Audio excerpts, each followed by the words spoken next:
So, by now you would have heard about the new iPad from Apple, with a pretty comprehensive raft of improvements over its predecessor and light years ahead of the original iPad. We know our readers and viewers are big fans of the Android product offering, with our Transformer Prime videos and articles the most popular on our sites. So, how does the Transformer Prime stack up against the new iPad ahead of its launch next week? Well, in terms of dimensions, the new iPad is just that little bit thicker than the previous iPad 2. So the Transformer Prime is now a 4mm thinner than the new iPad. The new iPad has also retained its 4:3 screen ratio, but doubled the number of pixels to an amazing 2048 by 1536 pixels, achieving a pixel density of 264 pixels per inch. Now this is in comparison to the 1280 by 800 pixels on the Prime's 10.1-inch screen, which offers just under 150 pixels per inch. So the new iPad definitely wins on paper there. Camera-wise, the 8-megapixel camera on the Prime still beats the overall resolution of the new iPad's 5-megapixel camera. Both of them can record 1080p video. The front camera of the Prime also beats the new iPad with a 1.2-megapixel camera versus the unchanged 640 by 480 VGA offering on the new iPad. One thing to be said here, of course, is that Apple have control over both hardware and software, and with the release of the new iPhoto app, makes the use of the back camera on this big tablet a little less pretentious and maybe a little bit more justified.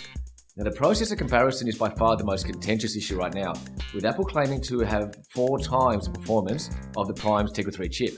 Now, at this stage, there isn't any benchmark to confirm or quantify that. Now, to make it a little bit more confusing, the A5X is a dual-core processor with 4 graphics cores, compared to the Tegra 3's quad-core processor boasting 12 graphics cores. Needless to say, Apple's claim will definitely be analysed fairly intensely over the next couple of weeks. As for the rest of the hardware, Apple have not budged in terms of outputs, and it doesn't look like it ever will, or indeed it's never going to affect its success.